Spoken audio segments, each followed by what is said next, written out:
All right. Your next performer is a very, very close collaborator of mine. We are the co-hosts of Fluid Comedy together. She also co-hosts another great show in town called The Bechdel Set. Definitely worth checking out. Comedians do sets, trying to pass the Bechdel test. Oh my God.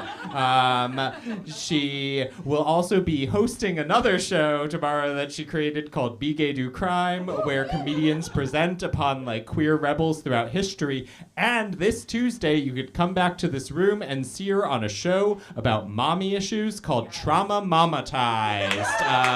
So please give it up right now for Jenna Britann.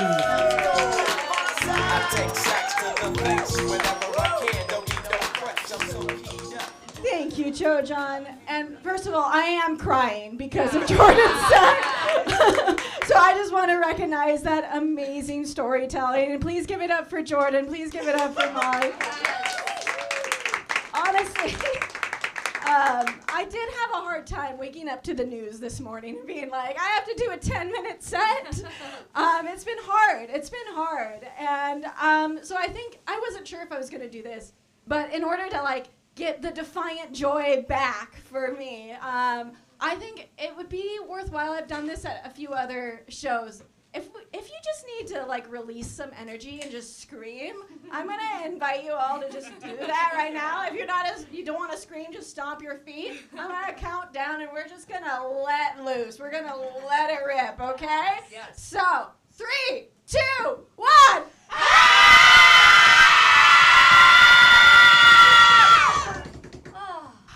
Yeah, let's get silly, okay? Oh my gosh.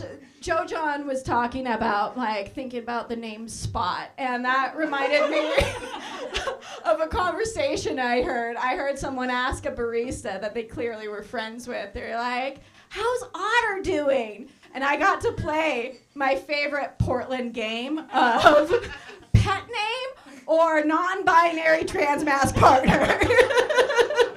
And the follow-up question was, still getting into the pork? And I still couldn't narrow it down.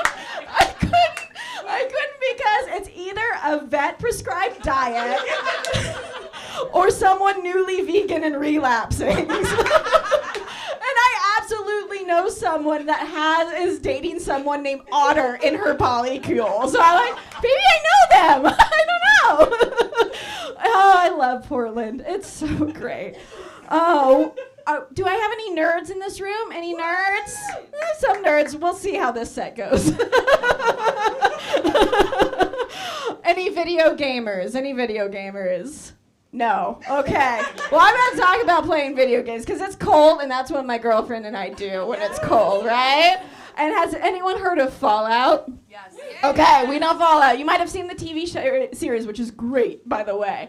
But so my girlfriend and I, we love playing video games together, and we like helping each other build our video game characters, right? And I don't know if any of you have witnessed two lesbians create a video game character, but I swear to God, every time it's like our first in vitro consultation. Like we're sitting there on the couch together, like, oh babe, what name should we give her? I don't know, honey. I don't know. Just put in Untitled Butch Baby. It's too important. We'll come back to it. Well, we want her to be a balanced combo of each of us, so let's give her your eyes, but my all-encompassing need to please everyone at all times. And Fallout in particular, if you don't know, is a post-apocalyptic video game, right? So my girlfriend and I have two very different play styles. My girlfriend goes into any situation, any violent situation in the game with the ego of a wiener dog taking on a Doberman. You know, just no fear of the consequences, nipping at heels, and it stresses me the fuck out. Meanwhile, I play like a social worker. I'm going into a fight, sauntering into a fight between irradiated ghouls and some armed militant faction like I'm Miss Rachel. My stats are maxed out to charisma and intersectionality. And I was just like, hello, hi. Looks like we need a crisis intervention. Okay, I just want to make some space and acknowledge that you are seen and valid. Both of your problems. Let's just see where we can meet each other in the middle. And then I lie a pamphlet entitled, Using Trauma-Informed Care to Foster Stronger Settlements on a busted out rad roach corpse. You know, if you were Fallout fans, this would hit so hard. Oh, but I love it. I love playing video games with this is the new thing I've discovered. This is a lint tape, and you can put it on your arm. This is the new thing for comedians. It's amazing. Oh, that's what I wanted to tell you about. My girlfriend and I went to the Fan Expo, which is like Comic-Con light, right? So I'm dressed out. I'm in my Fallout suit. She's in a Pokemon. She would kill me right now. She has a little Pokemon hat on. And we go out, and there's one of those like wild, hellfire evangelicals out there, with signs and everything in front of the Fan Expo. And he tries to hand me one of his, hellfire pamphlets. And I have in my hands some pamphlets for the Dungeons and Dragons show I'm going to be on that night. So I try to hand him that back. And then my girlfriend says, I love your cosplay. And he did not like that. He did not like that. In fact, he blew up. He was like, what you're wearing is for little kids. Grow up. And I'm like to my girlfriend, do you love God now? Do you love him now? As Jesus said, let the little kids come to me and grow the fuck up. Jesus literally said that to enter the kingdom of heaven, you should become like a little child. So everyone in the Fan Expo was saved. I don't know what that guy was doing. I loved it so much. It just it made my day, honestly. I grew up really religious in rural Montana. And so religious that I remember reading Harry Potter and just praying to God that J.K. Rowling would release the 7th book before I got raptured. Please!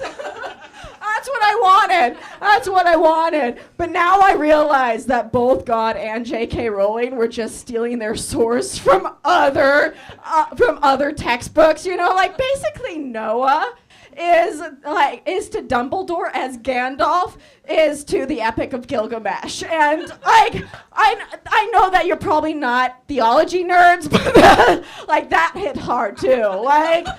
Oh my God. I grew up in Montana, and people sometimes ask me, Jenna, what was it like growing up queer in rural Montana? And I just have to be like, there are so many weirder things, so many more confusing things about growing up in Montana than my sexuality, why are Tanner and Keegan shoving that dead rabbit up that Chevy's exhaust pipe? And when I went home one Christmas from college, the first thing my dad did was to show me the secret gun rack that he had built into the TV station. Just come here.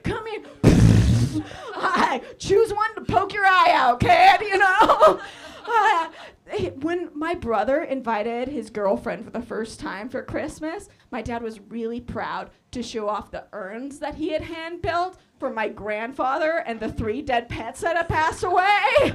And so her first introduction to the family was us just dusting Granddad and our miniature schnauzer's ashes in the garden bed next to the hot tub, And my brother is just this big, good old Montana boy hunter, right? We are very different people. And one night, right before dusk, he was just going in a for a bike ride in the mountains, you know? Then he sees a bear. So he takes the rifle he has slung on his back, as you do, shoots the bear in the mountains, takes a knife, quarters the bear, puts the 200-pound bear meat on his back, and then bikes out of the mountains in the dark with only a headlamp to guide his way with a 200-pound bear on his back. Meanwhile, I'm learning how to garden because I'm scared of Trump's tariffs. Which is so weird because one moment I'm like, oh, look, I'm nurturing life. And then 3 weeks later, I'm hovering over the trellises of my tomatoes like, you'll feed us when Safeway collapses, right?